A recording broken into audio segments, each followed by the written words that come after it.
the answer is yes, but you don't get to hear that nice lady's voice anymore. Recording in progress, because we did away with that. And we have a minhag, a tradition here at Minyan Oneg Shabbat to begin every Wednesday night with the Moshe theme song.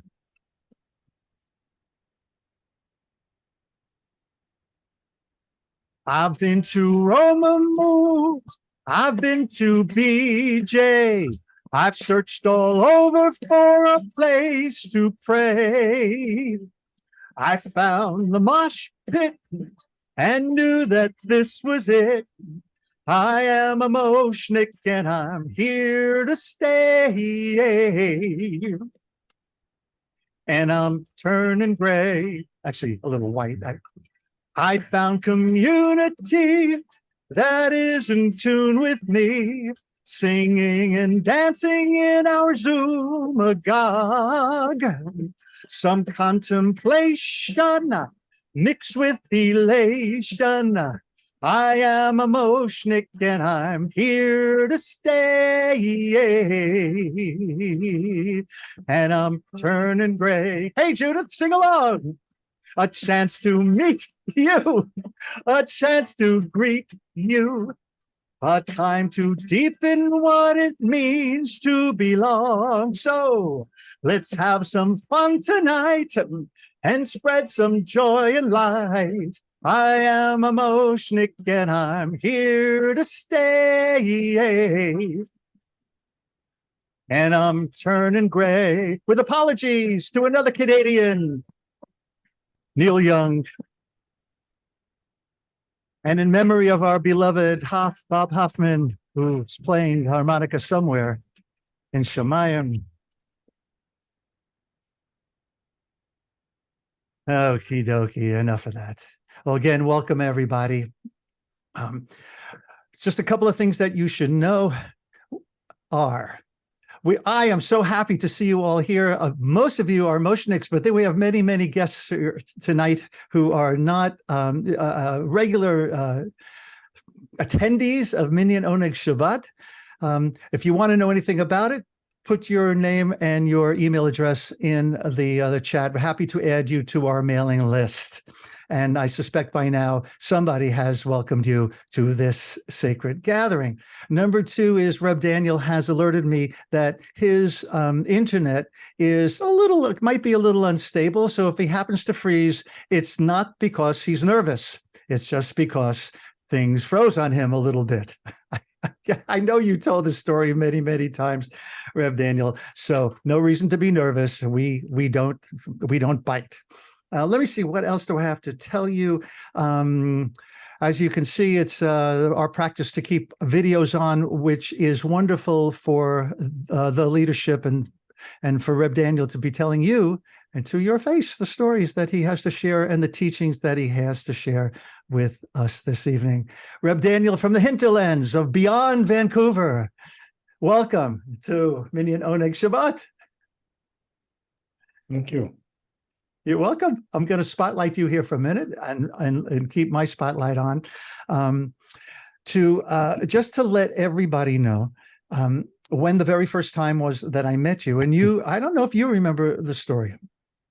So a long, long time ago, when I attended my first Ohala, I was to meet you because you were assigned as my DOS, as my director of studies. And I knew I wanted to tell you something that I had not admitted to anyone else. By the way, I think the reason why you became my DOS is that I kind of recognized that we had something in common. You worked with your wife and I worked with my wife. And we were both blessed to say that. And I was a little nervous when I sat down with you. We were at the Boulderado Hotel overlooking, I think we were on the top part overlooking the dining room, if I'm remembering correctly. And we sat down together. And I said to you, Reb Daniel, I want to admit something that I've never told anybody, and I hope it's okay. I'm really not that gung-ho interested in being a rabbi. That's not my reason for being here. I'm really more interested in studying. And I don't know, do you remember what you said to me? No. Yeah. Well, you said to me, well, You are the exact kind of student we're looking for. And that gave me the freedom to be me and to liberate me from any nervousness I might have had about not having been in school for like 35 years and being able to accomplish this. So welcome, and it's wonderful to remind you of that memory. I know you have some memories of your own to share with us tonight, so I'm going to disappear for a moment and give you the floor. Okay, thank you.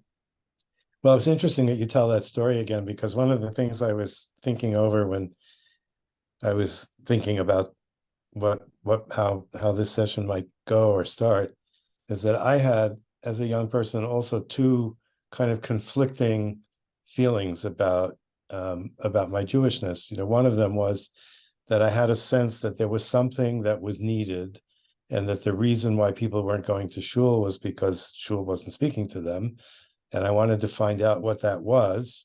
So, of course, the best way to do that is to be a rabbi. But the other side of it was that I didn't want to be a rabbi at all. I wanted to be a practitioner. I wanted to be an educated practitioner. And so now I get to be more of that. And before I got to be more of a rabbi, and I found out that the things that I thought about that people might respond to were real. And they did respond. They are responding. So it's interesting. I was looking through all the people who are here, and I'm surprised and honored by how many people that I've worked with and loved and cared for, and also that, you know, so there's VOD people and ALEPH Board and B'nai Or, and of course, Melissa, I've been thinking about you a lot, so I'm glad that you showed up for me today. Spared me the embarrassment of having to admit how long it's been since I've been in touch with you. So thank you all for coming. I'm really honored that you're here.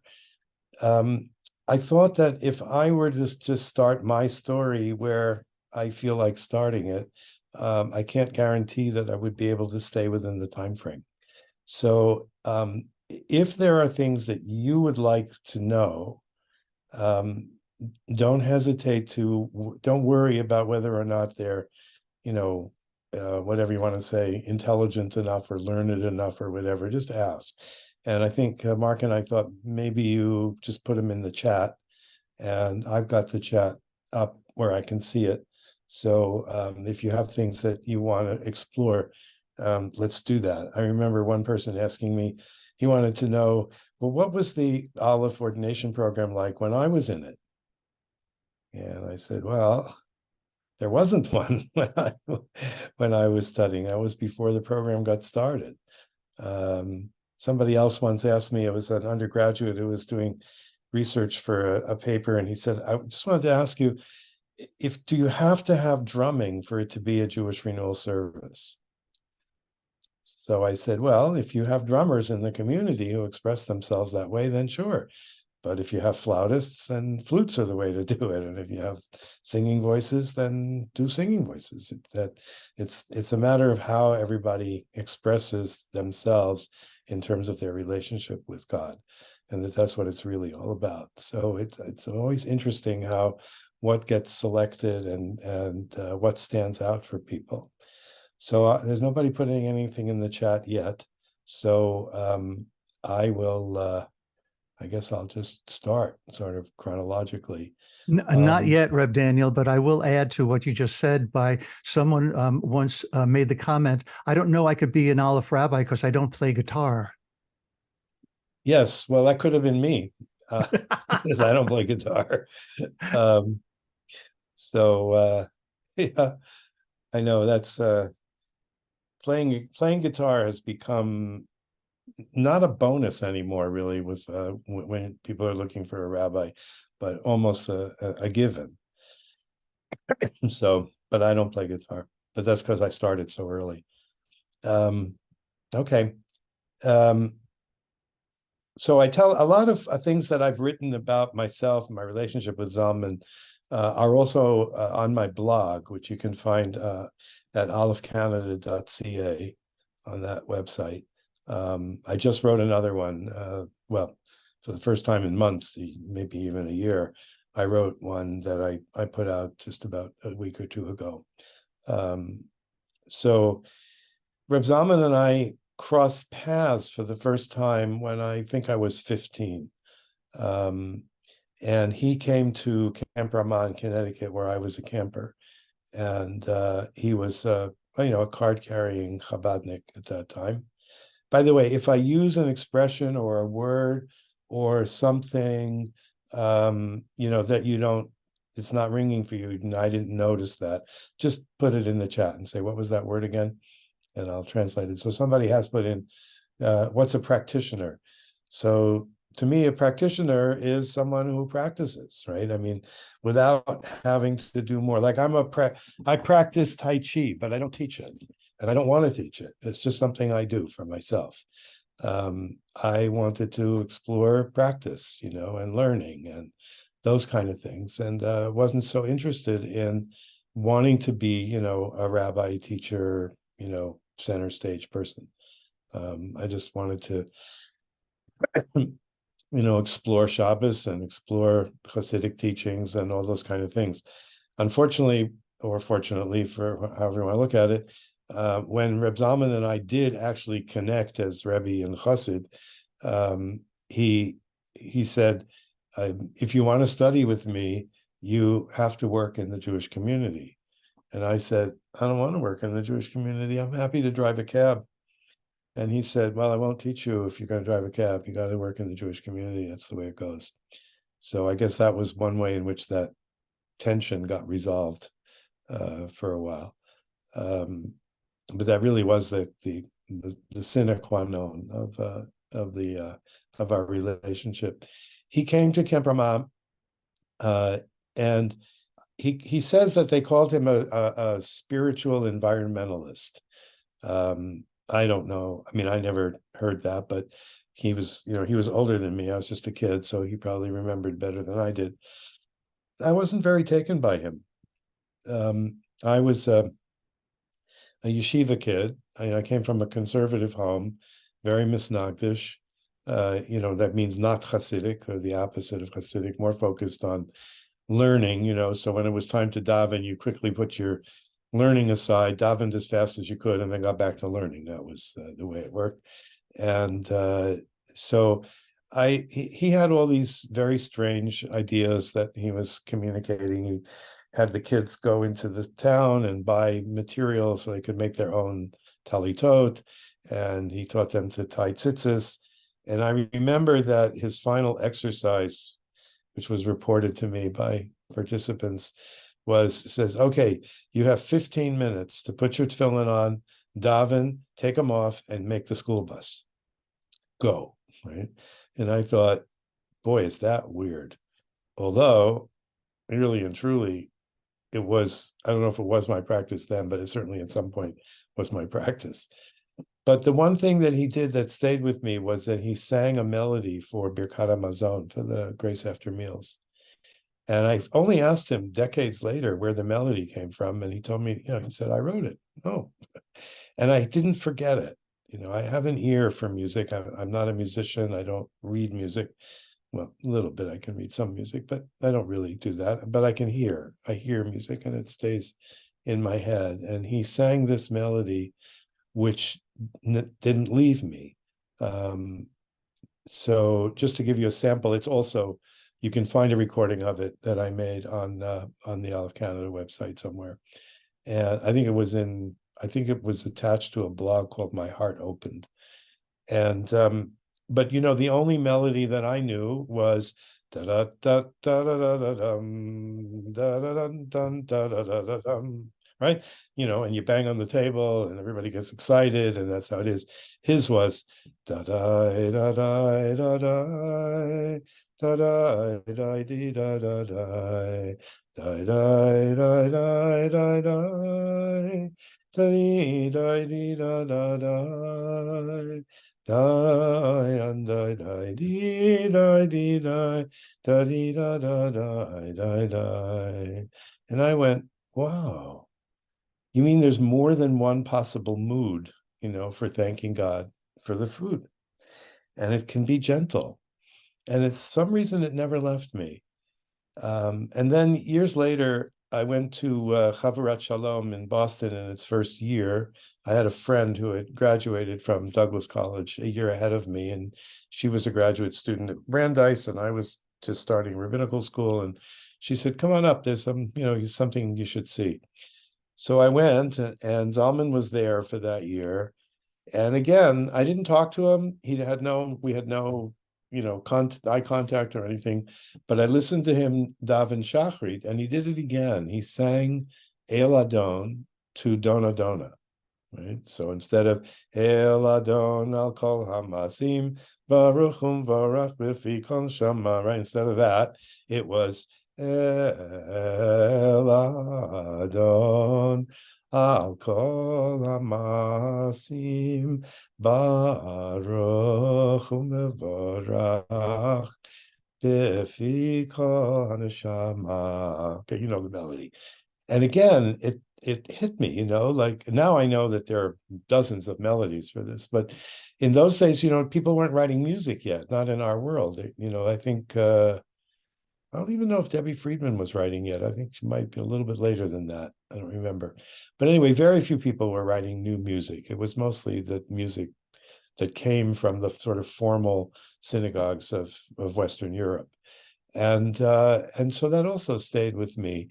And many years later, when I had left rabbinical school, I'd had a falling out with the leadership of the school, and I sort of said, "Well, that's it for me in Judaism. It's not going to happen anymore." And we became back to the land people, and because I was born a Canadian in New York, that's called in those days being a Canadian born abroad. And so I was always drawn to Canada. We used to go up to Toronto on a regular, at least once or twice a year to see my grandmother. And so we started looking into going to Canada, and we heard about British Columbia and how beautiful it was. And I told my father, and my father said, "Well, then you should contact this former boss of mine with whom I've remained very friendly, and is a wonderful man." So we did, and he steered us to a commune in the interior of BC where we stayed just for a short time.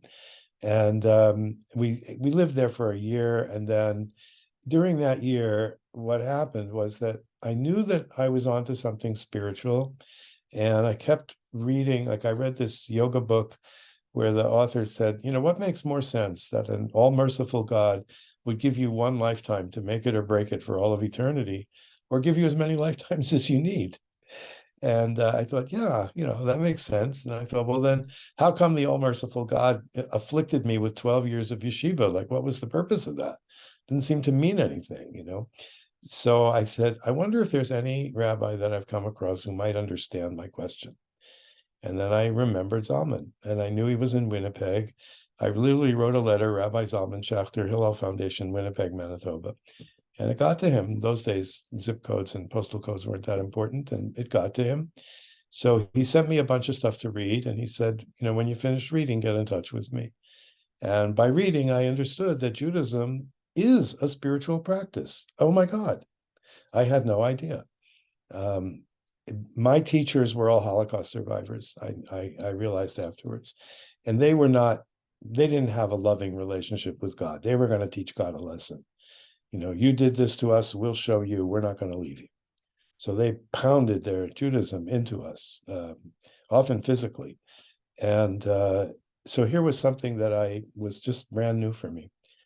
So I read all this stuff, and I wrote him, and I said, "Yeah, looks good. I think I'd like to come meet you and see if I could learn with you." So I hitchhiked from the interior of British Columbia to Winnipeg, about 1,500 miles in each direction, just after our oldest child was born, our first child was born. I didn't leave Hannah alone with him. We were living with other people, and they had been on a wild goose chase, and they had just come back. And so I left, was safe. And so I hitchhiked to Winnipeg. We also had just had a fire, so we had lost our house. We had no money, literally no money. And so we had to do something. So I went to Winnipeg, and the two of us met. And I remember that he said to me, "Daniel, what I like about you is you know how to get around." And I thought, oh, I didn't think I knew how to get around. I thought whatever I touched broke.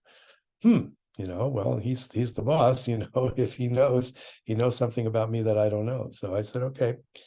And then he said to me, how would you like to have smicha from 3 rabbis, one Orthodox, one conservative, and one Reform?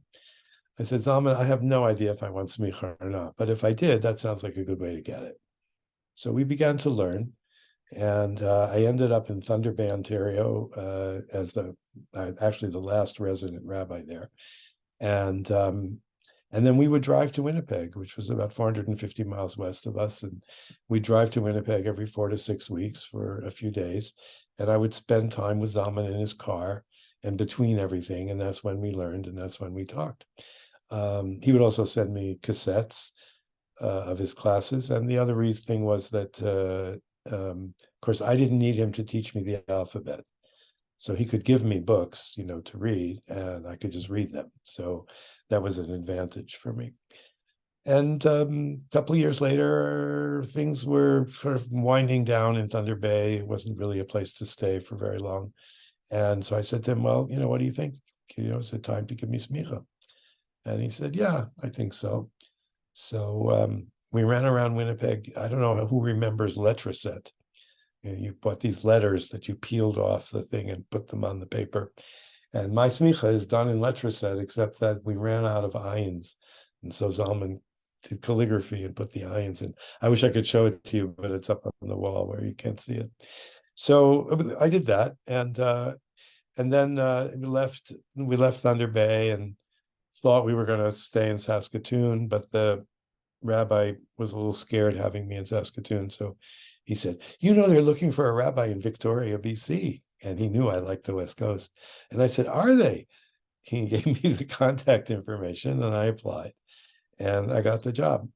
So at that time, I have to tell you, to be as open as I was about a smicha from Zalman Schachter was actually much more daring than I thought it was. Zalman was not a popular person in Canada in those days, to say the least, actually. And so, in a sense, we were reinforcing each other, right? If I was a good rabbi, then maybe he was a better person than other people thought he was. And I was a pretty good rabbi. So we stayed there in Victoria for not very long, because there was somebody in the congregation with a lot of power and didn't like me, and so kind of chased me out. And we went back to Philadelphia to live with Zalman and Ilana for a year, which was a very special treat because I was his chauffeur. So I would take him to all his local gigs. And we had an arrangement where we would talk halfway to the gig and halfway back, and he would sleep the rest of the time in the car. And so it was a special time, because even though, my job was essentially plumbing and electrical work and things like that in the house, but my love was Torah and study, and he had classes in the house and I was a part of them. And I think that's probably where we became, as close as we became. That's one of my, yes, you can see, we both looked a lot younger in those days. I don't even know who took that. Probably Chana took the picture. I'm not sure, but I love it. We hunched over a sefer together. So that's sort of the story. And then because I was addicted to the West Coast, and many people would come to the Emlyn Street house in Philadelphia to visit. And so a couple from Vancouver came, and they told me that the Hillel director position in Vancouver, along with a part-time rabbi job, were available. And so I applied for those and got them. And it was while we were in Vancouver that things began to develop in the East. We actually had, I think, in the Northwest, the first Kala. I think it was even before the first Philadelphia Kala. We had a gathering of the tribe from Oregon up to British Columbia, and that's where the title of Eshet Chazon, right, a woman of vision. Chana was the first to be given that. It was their way of acknowledging her leadership and all the work that she put in to make that event as good as it was. But meanwhile, B'nai Or was developing in Philadelphia, and The Kala began to happen, and I wasn't a part of any of that. It wasn't until I connected with Susan Sachs in the office, and I realized that this was a competent person running the organization, that I began to think about becoming part of it. And so I went to the 1995 Kala, and I took Reb Marsha's class on the Sfirot, and that sold me. I said, if the teaching on the Sfirot is at this level in ALEPH, then I can be a part of it. And so by 1997, I was the director of ALEPH, the executive director. Then I called myself the rabbinic director. And part of what happened during that time was the foundation of the ALEPH ordination program. Most of the spotlight goes to Marsha, but the two of us really worked together on getting it going. Because at that time it was more like, a student would come to me and say, I don't know, I've been in this program for this long, I have no idea. Am I halfway through? Am I third way through? Am I 3/4 of the way through? Who knows, And I said, yeah, you're right. We really should have some ways of measuring things so that, Bina, I see you laughing. Well, I'm So laughing because we still had that going on when I was in the program. Where Yes. am I? Right, I know. I know. So, and by the way, there's two screens that you guys are all on, and I can only see one of them at a time. So that's that's sort of the bare bones of it. What time, I'm just trying to look at how the time is going. You'll keep track of the time for me, Mark. Yeah. So I don't know what else you want to know, right? So, it's much easier for me to respond in some ways to your questions. So what do you want to know about whatever this is, this story? Well, I have Yeah. I have a question. I'll start us off, which is, Okay. and if anybody has a question, feel free to put it in the chat or to raise your hand virtually. I see one. Go Okay. ahead. Let's take other people's questions first. Okay, well, Ronnie, you're asking, how did your passions and focus shift? I'm not quite sure. Oh, good. That's a nice one too. But Aura. Okay, so but could I just ask you, can you just unmute for a second and to ask me, shift from what? So I'm thinking, and really thank you so much for being here. You actually spent a lot of time with my son at Cage conferences way back when. So I really appreciate you. And his name is Gordon Roth. And yeah, and there is somebody else named Danny Siegel. You might be thinking about the poet Danny Siegel. I think you are. I don't think so, but okay. No, I don't remember going to Cage. That's oh, okay. Okay, that's possible. But my memory is quite faulty. At any rate, I'm hearing shifts in what you are and how you are expressing yourself and things that you are focusing on at different points in your life. And I'm wondering how your passions and different things have shifted. Sort of what has moved you in different directions or touched you? Huh. That's a very good question. Oh, Marsha. Nice to see you. That's a hard question to answer, I guess. I mean, I guess I would say that there are two passions, right? One of them is a really deep concern for Jews and Judaism and our future. And so a need to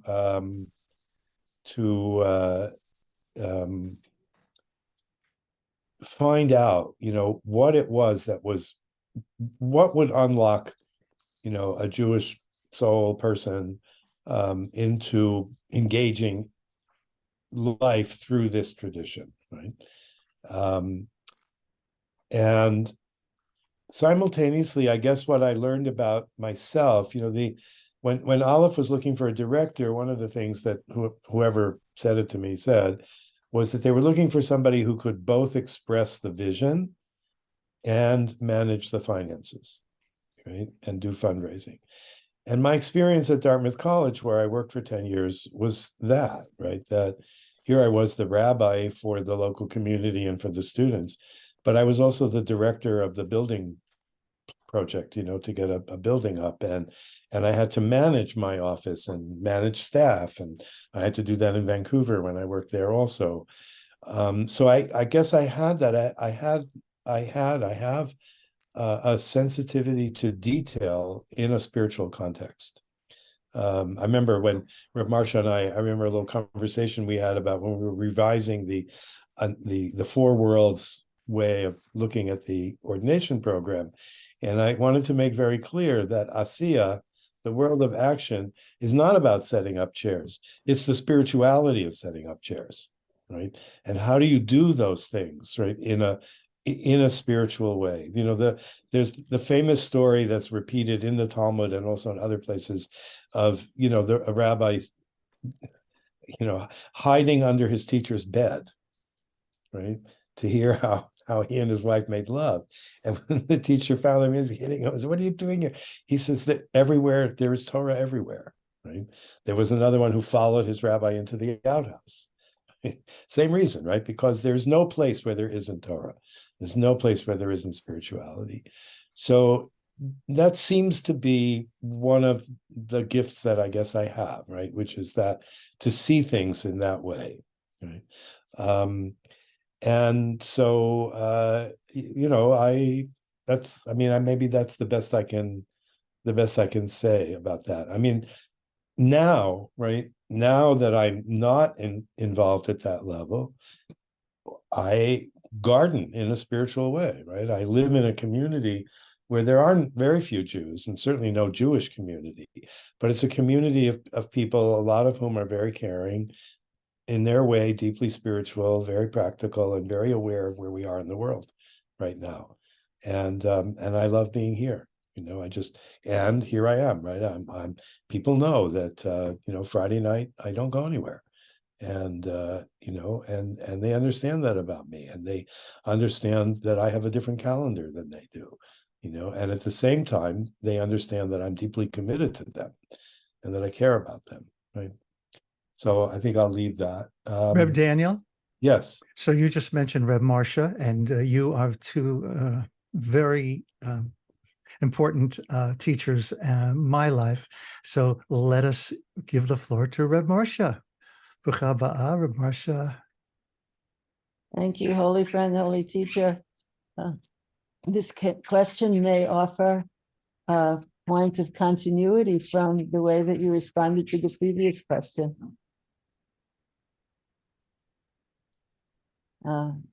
There is a characteristic controversy, a machloket, as you will, that is posed to students of Hasidism by teachers of Hasidism.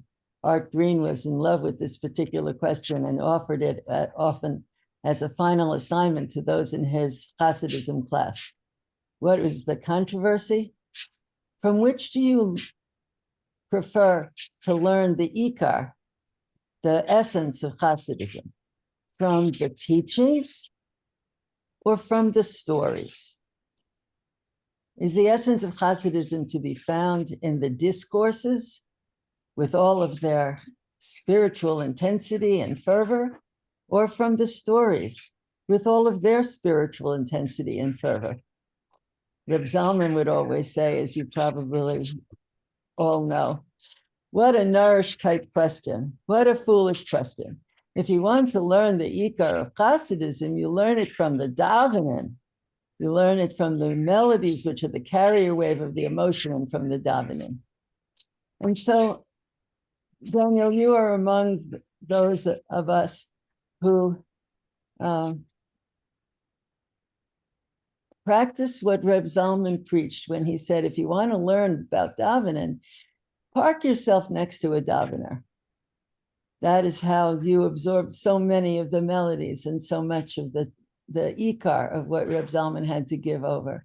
I wonder if you could share a little bit about your experience of Reb Zalman and yourself as practitioners of the high spiritual craft of davening. Yeah, I'm tempted to go right with you, but there are also questions that are in the chat. and we're running low on time for this part of the session. So let me, and it's a hard question, so let me think about it while I respond to while I try. Helping found the ALP didn't mean that was where we started ordaining, right? People were being ordained already. So there was really the taking of the ALEPH, taking of our rabbinic program from being sort of totally individualized, right? We used to just say, here's this, what did we call it? What was that? The grid, right? Here's the grid. Here's what we think you should learn. Go out, find teachers, and come back to us when you think you've learned it, and we'll see if you have it. If you have, we'll ordain you. And so gradually that became a need to really spend more time and focus with students. So what I helped do with Reb Marsha was not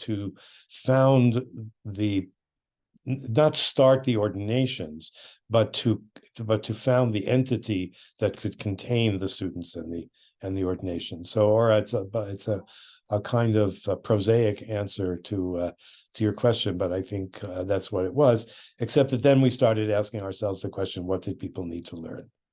What was important for people to learn, and how should they learn it? And that was an ongoing discussion. Can I share with you more moments of surprise? Before you go there, I would like to tip my kippah to you and to Reb Marsha, to Reb Zalman, Zichrono Livracha, as well as Eben Leder, for being those daveners who, when I sat next to, or whose presence I was in, really brought me along into a deeper place, a deeper understanding of where I needed to stand, before whom, I needed to set myself in my relationship with Hashem, and how the davening can take me there. So I didn't want to gloss over, what I took away from Reb Marsha's question was standing next to someone, and which reminds me of the story Reb Zalman taught about his Zayda. I think it was about his Zayda taking him under his talus with him, and he's in tears. And Reb Zalman says, "Zaydi, why are you crying?" He says, "Because I haven't talked to God in a long time," was the end of the story. He says, "Does it hurt, right? Does it hurt to talk to God?" He said, "No, it's just been too long."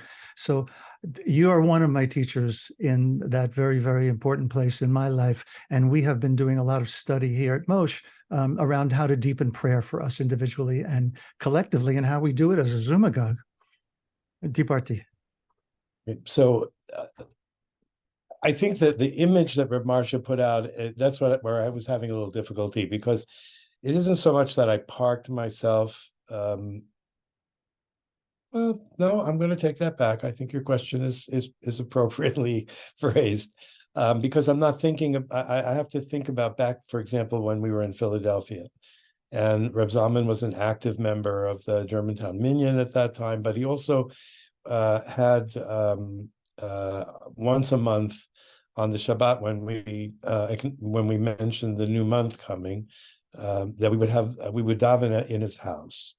And I can't say that I remember a whole lot of specifics from that, but I do know that sense of being free with the words, feeling, especially being free to improvise and experiment, and to do that from a place of learning. I think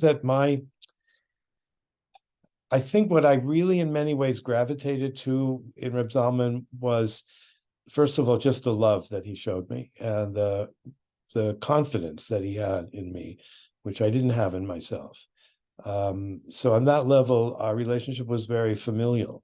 And I thought about that recently, because somebody we were with, I told the story of something about when, a long time ago with Zalman, and she said, "Oh, that's from before I ever knew him." It says, "Zalman, I didn't know." And I thought, yeah, we talked it over, and a lot of it was about that we became kind of family. Zalman was really, in many ways, my spiritual father. Shalom Schachter and I don't know, I won't speak for Shalom, but I certainly feel like a brother to him. And so I don't really, I mean, the problem, I guess, for me is that in davening, I also learned a whole lot from Reb Shlomo, and in terms of melody and stuff. But from Zalman, I learned contemplative melodies that came from Chabad, meditative ones. He used to talk about how we shouldn't only do melodies with 2 parts, we should do melodies with 3 parts and take our time and do them over and over again. And so sometimes when I would learn a new one, I would share with him that I'd learned it. But a lot for me was that I related to the part of him that really was Chabad, that was very mind-based and into learning. And so, I'm stumbling, I guess, but it's because my relationship with him really doesn't fit well into the categories that most other people's relationships fit into, like Shaya Eisenberg, alav shalom, who just passed away, and I and Neil and Carol Rose and a few others, who maintained a connection with him. We knew him way back when, and also because I had learned, I had the material, I had the raw material available to me already. It was Zalman who gave shape to it, and it was more through learning and nigunim, melodies than and the experimentation. I do want to say it that way. But Marsha, I'm sorry. It's kind of also, I've been stumbling over a number of your questions, and yours especially. But at this moment, I can't really do much better than that, because my story is also my story. It's Chana's and my story. And Zalman, is no doubt in my mind that Zalman is and will always be my Rebbe, and that I am and always will be his chassid. That's true. But what we had, I think maybe one of the things that may give expression to that is that when Zalman decided on the title to give me, he wrote Chaver V'Rav Yikari. So let him be called a rabbi, but also a friend, a colleague. And we explored that. There were times when we agreed to disagree. There were times when we argued with each other, and sometimes he won and sometimes I won. We had that kind of very deep, loving, spiritual relationship that I've never had quite with anybody else in that way. But it doesn't fit into a lot of the sort of categories that we've become used to talking about. So, Devorah? Reb Daniel, you asked me to keep an eye on the time so that we have time for a little Talmud Torah. But let's take the last 2 hands up. Devorah and Judith, if you can keep your questions short, and Reb Daniel, keep your answers shorter. Do my best. Can you hear me now? Yes. Okay, I have sound. Reb Daniel, I am very interested in your perspective from where I come from, because I never met Reb Zalman. So I am a new generation in ALEPH, going back into the rabbinic program. And I love hearing all these stories about life with Zalman. But how does someone in the next generation navigate? What do you have what's your vision for this? Yeah, good question. And that's what I tried to address in my last blog. I think that, what the thing is that we who knew him well, need to know that it is not how well we knew him that makes us, who we are and makes us useful in Jewish renewal. It's because of that relationship that we can carry what he gave us forward.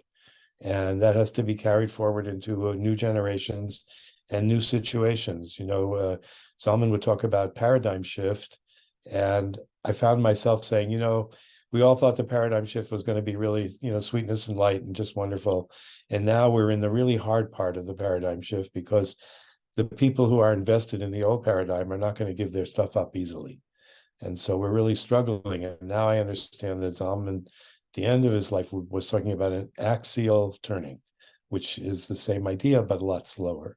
So I think that I caution all of us not to spend all of our time talking about what our relationship with Zalman was, and how wonderful he was, because that's a very hard thing to communicate. If you want to know something about that, then you can go you can go listen to the go watch the YouTube snapshots.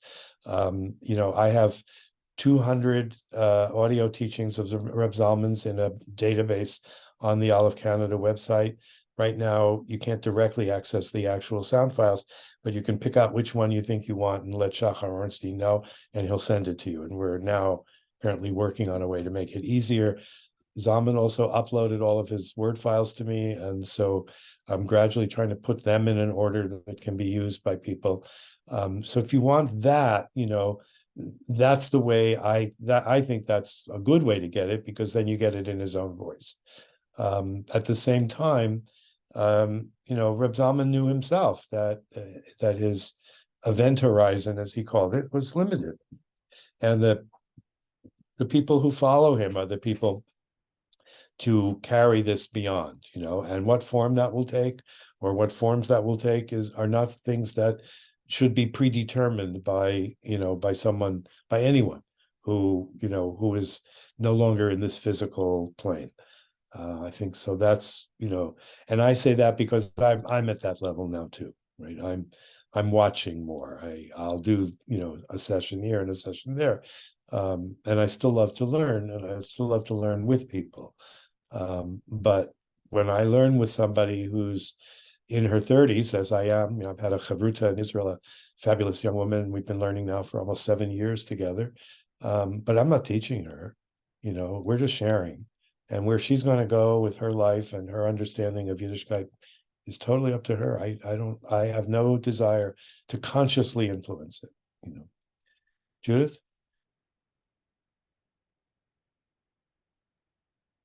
Yeah. Hi, Reb Daniel. I know I want to honor you first. You're coming to your 50th year serving as a rabbi. And I want everyone to know that while Reb Zalman did not name a successor, he named Reb Daniel as the Dayan. Is that correct? Dayan is the correct title, I think. And the five of which Reb Marsha and Reb Shaya and Tirza, Reb Tirza and Reb Ruth, and Elliot. And Elliot. Yes. And I think that speaks a lot. It's interesting. I was going to ask the same question you asked, Devorah, but from a different point of view, because I find that in my leadership, where I am deployed to protect this movement on an organizational level, I come up against that a lot. And I wonder, how do we navigate this legacy of respecting and honoring Reb Zalman, which is part of our tradition to honor our teachers. And yet there is this undercurrent that makes people feel left out. And, and I'm just trying to figure out, like, even mission and vision, including where do we keep Reb Zalman's name? And it hurts my heart not to, but I also don't want to exclude. It's very clear to me that his lineage, which includes you and Reb Marsha and all those have come after, that's really what we're saying. When we say Reb Zalman, we're really referring to all of you, I think, and to the whole range of experience. But I don't know, what do you think about that, if you have anything? Well, if you think about it that way, back in the day when I was more involved with Kala, we came up with this idea to have 2 Friday night services to represent the 2 major, kind of prayer themes that we had. So one of them was liturgical, and sometimes I led that with Chana, sometimes Reb Marsha and Jack led that, and Shefa Gold would do a chanting service. So Shefa was already carrying, a part of Jewish renewal into a new place, right?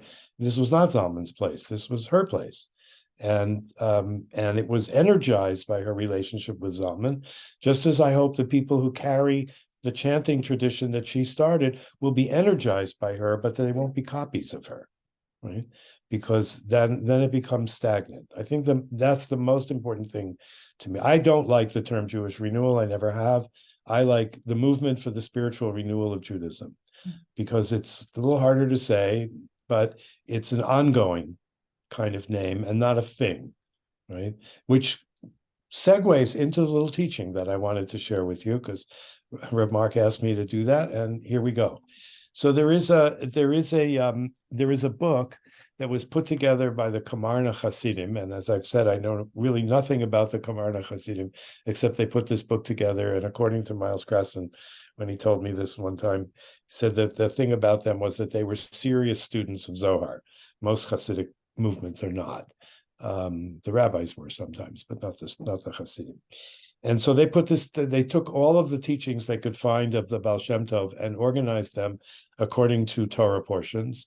And in the Torah portion of Noach, they have a long digression called Amud HaTfilah, the pillar of prayer. The entire pillar of prayer, which is, I don't know, in the books that I have, probably about 50, 60 pages, was translated by Menachem Kalis, if you want to find it in its complete form. But I was particularly taken by one little section, which is what I have prepared for you, and I think, Mark, you can put it up.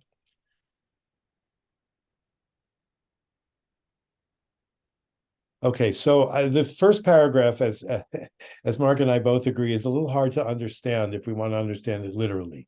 But the beginning part, he says, all of the kavanot that there are require that one focus on each letter and word to sweeten the judgment. So I would say that's a word that I used when I translated this a long time ago. Judgment is really not the best word. It's more like karma, right?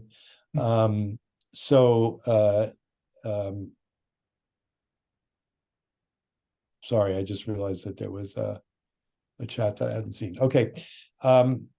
So what he says at the very, very beginning of this is, it says in the Torah, this is how the whole thing starts. It says in the Torah, when God is talking to Noach, he says, Tzohar ta'aseh teva. So for the teva, for the ark, you should make a tzohar. So the commentators want to know, well, what's a tzohar? So there's generally two opinions. One is that the tzohar was a window, and the other was that the tzohar was some kind of self-powered light that hung in the ark to give light inside the ark. And so the Baal Shem Tov says, tzohar, right, either a window out to God or an inner light shining, you should make for the teva. Now the teva means the ark in the literal sense here, but it also means a word, right? So you should make the words be lit, right? And that's what davening is all about, to make each word, be conscious of each word, and direct each word either to have it shine from within or be a window out to divinity. And so the way they do it is an obscure kind of way, which is not our way of doing it. But what he's trying to say here is, he says that the miracle, the secret of ALEPH is the secret of Pele, right? If if you spell out the letter ALEPH, as you can see in the text, Aleph Lamed Pei, then if you reverse the letters, it becomes Pele, which is wonder, right? And so at the beginning, it's wonder. And as you move through the alphabet, meaning as you move through your prayers, the tendency is to get farther and farther away from that sense of Pele, of wonder. And so you have to focus your attention. If you look down towards the end of the paragraph, it says, and there too, God is hiding, and there is even a holy spark, and even there is a holy spark. And one pays attention to the exile of the Shekhinah, that she is a spark of the Shekhinah, meaning the person who's davening is a spark of the Shekhinah, a part of God hiding there in this ugliness of the shards, and allow oneself to feel a great trembling, know and believe that there is no movement without the master of the world, and the master is there with me, in me, for God is coming there with me. Right? So the point is that the consciousness that you need to move towards in prayer is increasingly a unitive consciousness in which there is no place in which there isn't God. And that's what you're trying to do. Now, if we move it forward a little bit, so if that happens, now the language becomes a little more accessible. If that happens, then whatever is the test, that you're being given, right? And particularly strange thoughts that enter into your mind during prayer, then you will feel awe and trembling, and you'll tremble, and you will humble yourself with the great humbleness of dust and ashes, really and truly, dust and ashes, right? That that in the realization that the soul of all life is participating even in a little worm, right? And so then that allows that spark to become clarified and rise up. And through this hachna'ah, through this humility, comes havdalah, comes a separation, right, from above, so that you don't, the humility or the humility doesn't crush you, right, which it could do, right? If you get too into it, well, I think we probably all know this, right? That if you get too into how terrible you are, it's terrible, it's crushing, right? So then, so that allows a separation to happen between good and bad. And I, by the way, don't translate Ra as bad most of the time anymore. I now translate it as separation, right? The verse in Isaiah from which the blessing in Shachrit comes from, right? Yotzer or uvarei choshech oseh shalom, right? And it's not in Isaiah uvarei et hakol. In Isaiah it's uvarei et hara. God who creates shalom, wholeness, and separation, right? So that then there is that separation, and that which you don't need falls down below, and then things can get sweet again, and you can taste the world to come. Now, having said that in the general, I want to just say, see now what he does. In Jewish renewal, it's very much the case that we talk about 4 worlds davening. Is that familiar to most of you?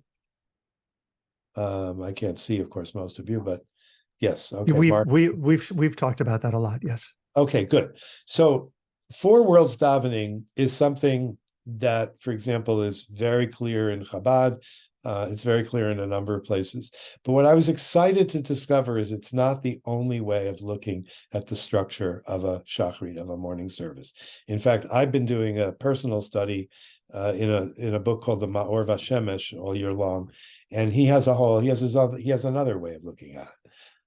But this one I found a long time ago, and I found it very exciting, because what he says is, so this is the order of the prayer, right?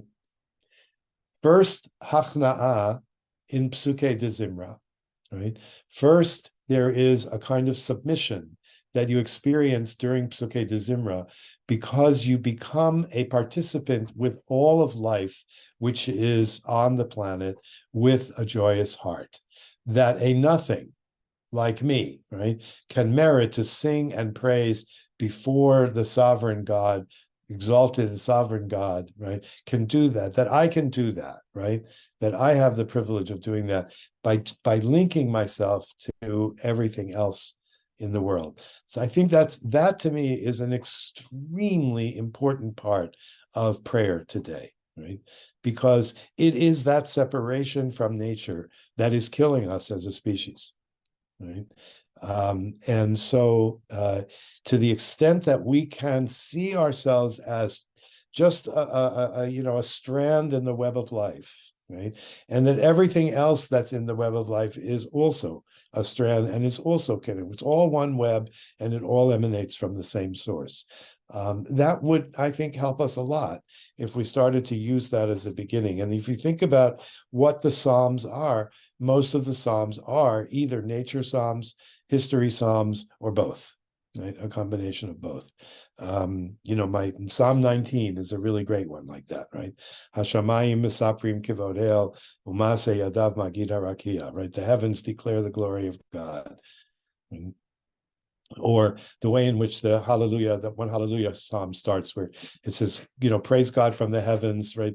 Praise God, sun and moon, praise God, stars, praise God, everything, the water, which is above the sky, all of that, praise God. Now praise God from the earth, right? All the animals, people, children, everybody praises God, right? So that whole thing of seeing yourself hardly there because you are part of this vast, incredible web, and you submit to that, right? You yield to that inside yourself. If you can do that, then you can come to the Shema, right? And when you come to the Shema, you get this Havdalah that he talked about in the previous paragraph, right? That is, you can then my place in the world becomes my place in the world. It separates out from everybody else's. Now, I'm going to say that when I read this text, I'll read it differently than probably most traditional Hasidim would read it, because I would say, that's right. So we have ours to do and other people have theirs to do, right? Reb Zalman used to think about religions in the world as a symphony, right? And we are one instrument in that symphony. That's what our job, but we're not the symphony. Right? We're not the whole symphony. We're not the conductor either, right? So yes, we have a role which is our role, but that role has to still operate within the web, right? It still needs to be part of the whole all of sort of unified creation, right? And then when you get to the Amida, then your intensity is such that it becomes sweet, right? And yeah, that's it, right? There's a remission of judgment because you're in this consciousness, so it's like I've often wondered, because it's difficult for me to understand why the world of Atzilut is the Amida, right? I mean, if there's one part of the service in which there's me and God, it's the Amida, right? God, I need wisdom. God, I need forgiveness. God, I need this, right? But if we're in Atzilut, we all know that, right? God and I both know that, because God and I are not two separate things. So I kind of like it this way, because I can then say, if you want me, if I'm going to do what you need me to do, I need to have some discernment, some wisdom. I need to feel that I'm home, that I've been brought back. I need to feel that I'm forgiven, if I want to do this work that needs to be done. So this formulation has its weak spots as well, because remember that, of course, the Siddur came first, and these formulations, Four Worlds, the Baal Shem Tov, all that came much later. But that sense that we begin with feeling a part of everything, not quite so self-centered, right? And then we become a little more aware of where we fit into that web through the Shema and the reality and the specialness that we feel about being Jews. And then that question of, how do we then bring this in the sweetest possible way into the world so that it's not judgment, it's not finger pointing and all of that. So that I purposely picked a short teaching. We still have a few minutes left, and we can go either if you want to do more around that, or you want to go back to anything from before. Then okay. Jeff Faust is happy that I stopped driving a cab. Oh, yes. Yeah, Matcha. Thank you. I got that. I don't know why that came to me. It just came to me at some point that it's not about good and evil, it's about wholeness and separation, right? And at its extreme form, wholeness is good for sure. And separation in its extreme form is very lonely and unhappy and not very good. But there's all kinds of places in between too. Right? And we're always going back. That is a teaching that is not communicated very often by Chabad people any longer, but it's very much really at the core of Chabad, of the original, of the early Chabad rabbis, that you have to harness the Yetzer Hara into the service. You can't defeat it. You have to harness it, pull it in so that it's a part, it's contributing. Right? Remember that in the rabbis in the Talmud said a long time ago that if it weren't for the Yetzer Hara, right? If it weren't for the inclination toward separateness, nobody would build a house. Nobody would put food in for the winter, right? Nobody would get married. Nobody would have children, right? Everybody would just be blissed out until they left. So you have to have this feeling of separateness in order to function in this world.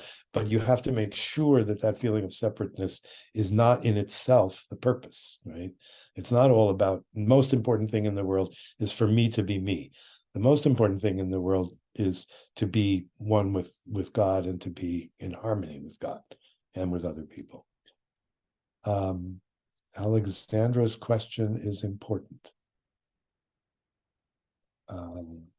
What was Alexandra's question? If you go back in the chat, there's a question from I've got it. Alessandra. I just reposted it. Okay. You're talking about living as many lives as we need. Oh, yeah. A few more such moments of surprise. Well, I think I think I just shared one with you when I figured this thing out about Ra.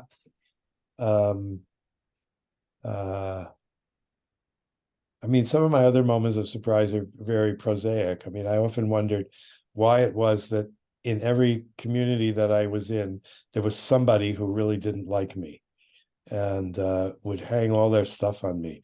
And I couldn't figure it out for the line. I'd fight with the person, and all. And finally, I realized it's like I'm wearing a hook. This is not a very nice image, but I'm not very poetic. But it's like I had a hook attached to my front, and people would come and hang all their stuff on my hook, and it wasn't really about me. It was really about them, and they needed someplace to do it. And when they were finished, I turned the hook the other way around and let the stuff drop down. So that was, I mean, that's the Havdalah that the Baal Shem was talking about. And that's a surprise. I just made that connection for the first time. So there you go. I think that, the other part of that is there's another teaching, which I almost did tonight, but it's quite long. But it was about, like, what is the miracle? It's like, and what he said was there are two kinds of miracles.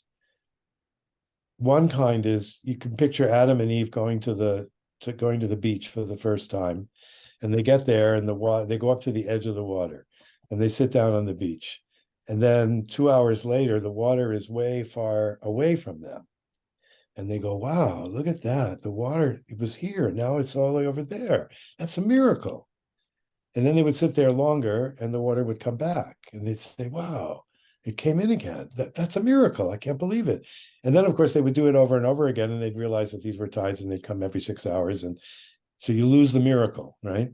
And he said, then there are miracles that are set up to happen only once or twice, and only under certain conditions that have to be met, right? And the miracle of the splitting of the sea is one of those. And what he says is there's no difference between the two. They're both God, right? One is every bit as miraculous as the other. It's just that one is predictably miraculous and the other is not. And I think that that's a consciousness that where I constantly get surprised, and I constantly find it amazing. I've become a country guy, and so for a little while I had this relationship with a hummingbird that would sit on my clothesline and keep guard over the hummingbird feeder and make sure that no other hummingbirds could use it. But he would sit there for a long time, There was one time I came out of the house and there was this big buck deer kind of chewing his cud, just beyond my back deck. And he looked at me and I looked at him and I said, "Look, I'm going the other way, don't worry." And I just went down and walked over and he didn't move. And I thought, well, that's pretty amazing, I just that kind of amazement is something that I look forward to having over and over and over again from the very simplest things. And I encourage you all to take time to do that kind of thing. I think especially noticing things that are natural. For those of you who read the New York Times, There is a fantastically beautiful columnist whose name is Margaret Renkel, who lives in Tennessee, in Nashville, I think. And she writes the most amazingly beautiful columns about how she's turned her suburban yard into a pollinator's paradise, and how the awe that she experiences over and over and over again. Not every one of her columns is super beautiful. The last one was. So if you have a chance to, it's just a way of, you don't have to be, off in some very special place or anything. You just have to be at home with the consciousness. So, think about that when you remember that, one recurring theme in the morning and evening davening is Hamachadesh Betuvo B'chol Yom Tamid Ma'aseh Bereshit, that every single day God renews creation. Every single day, I walk outside to daven in the morning, and it's like, and I say that, and I go, oh God, that's so true. This day, today is so different than yesterday. It's so beautiful. And to have that, and as I say, I'm not a person who then goes ahead and writes poems and puts them on Facebook and that kind of thing. I'm pretty quiet about these things. But that's fine, that you don't have to be, it's like, how do I say this? So many times we think that when we hear God speaking, we think there's a message, right? And not necessarily. I mean, to hear God speak, I have on my wall over here a little fragment from Devarim that says, Et habracha asher tishma'u, which I translated as the blessing is the hearing. Right? It doesn't have to be anything else. There's a wonderful story of Reb Zusha, who would sit in the back of the shul, and when a preacher would come to town, and the preacher would start off by saying, and God spoke to Moses. Right? He was quoting a verse. And Zusha would go, what? God? God spoke?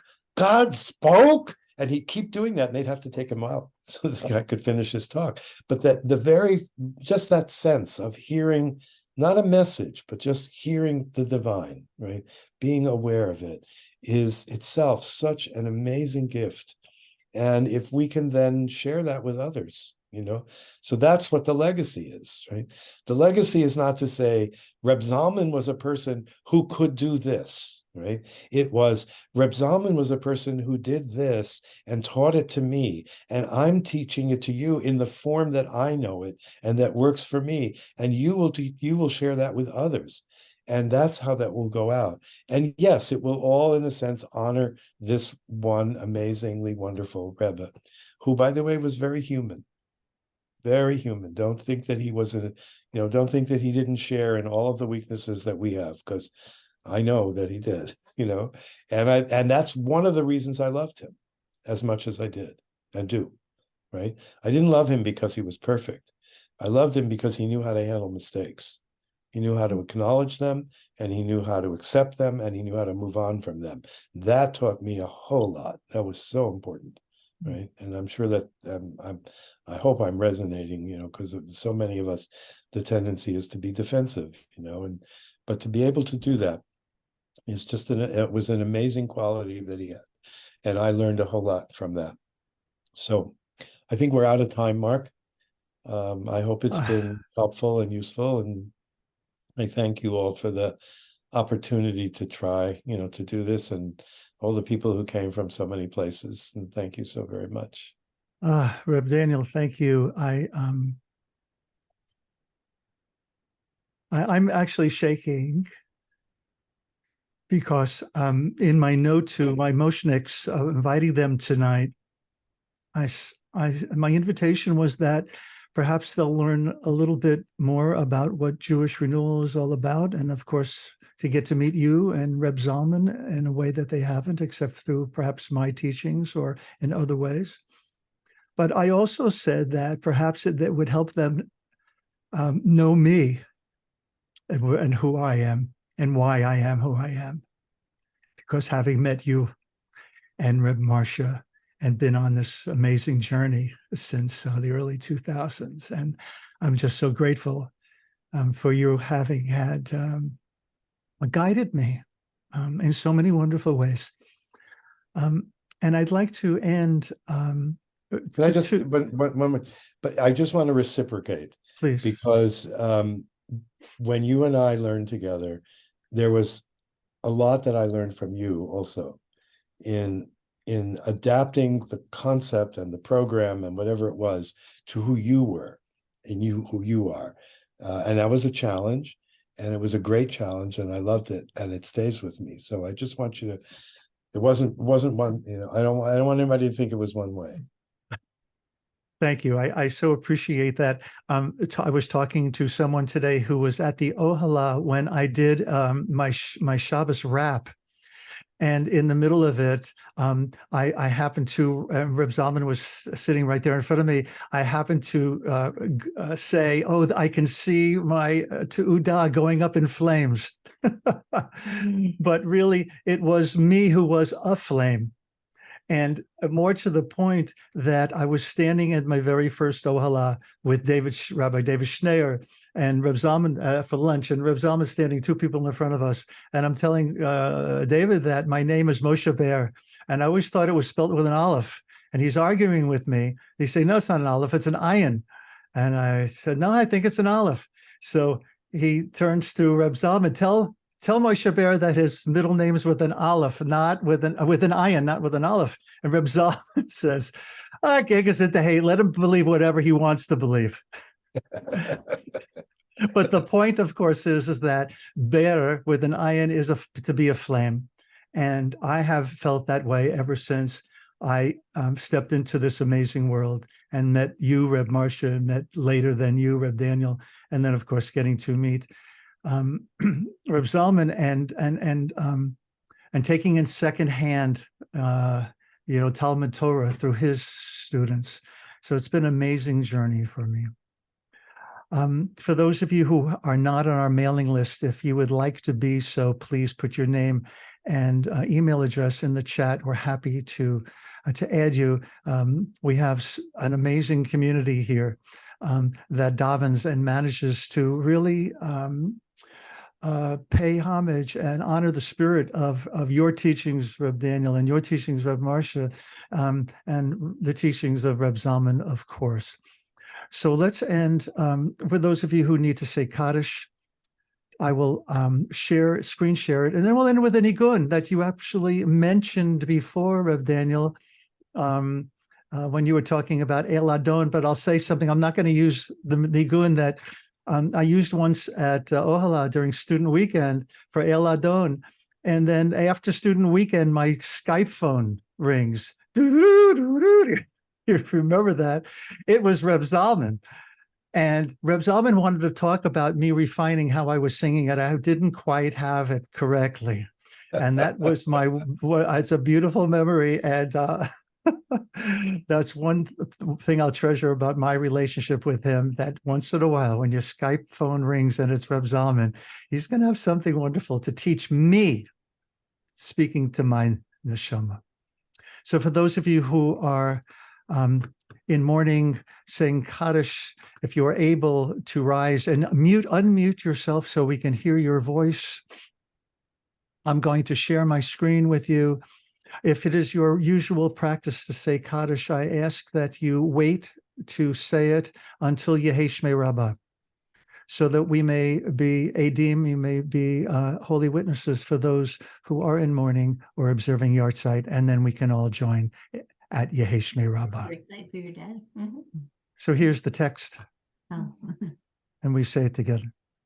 Yitkadal, Yitkadash, Shmei Rabbah. Amen. Bialma divrach Yerutei, Shmei Rabbah.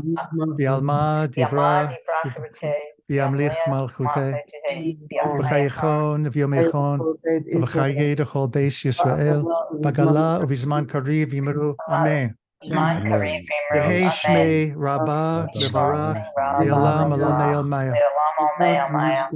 Yitbarach v'yishtabach v'yitpa'ar v'yitromam v'yitnaser v'yitadar v'yitalev v'yitalal Shmei d'kudusha b'richu le'ela min kol birchata v'shirata toshbachata v'neman tamiran v'yalma v'yimru amen. Yehi shlama rabba min shemaya v'chayim aleinu v'yal kol Yisrael v'yimru amen. Oseh shalom b'mromav hu yaseh shalom aleinu v'al kol Yisrael v'al kol yoshvei tevel v'yimru. Amen. Mudas. Thank you, my holy friends, for joining us this morning. Reb Daniel, again, thank you. Feel free anytime to wake up at 7 in the morning to join us. There are several people who actually do that on Shabbos. We meet every week at 7:30 on Wednesdays for teaching and at noon Eastern Standard Time for meditation. El Adon al kol hamasim baruch umvorach b'fi kol neshama gadlo v'tuvo malei olam da'atu v'una sovavim oto hamikael al chayot hakodesh v'nera v'chavod al hamerchava zechut umishor lifnei chiso chesed v'rachamim Malek Kivoto, yala lai lai yada lai lai lai yada lai yada lai lai lai lai lai yada lai lai lai lai lai lai lai yada lai lai lai lai. Sing that nigun with me. Yada lai lai lai yada lai yada lai lai lai lai. Yai dai dai dai dai dai dai dai dai. Yai dai dai dai dai dai.